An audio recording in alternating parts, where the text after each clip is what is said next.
Hello, good morning mga sisi.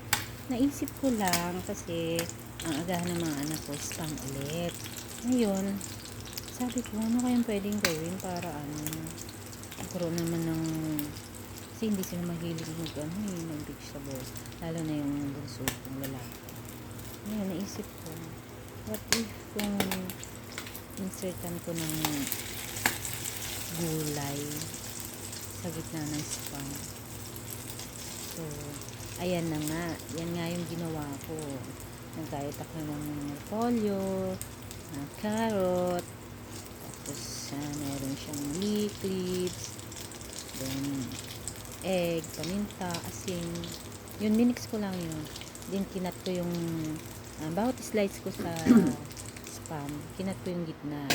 Then, ipapry ko siya. Then, lalagyan ko yung gitna ng spam para maging buo siya with vegetable. Kaya, ito na siya.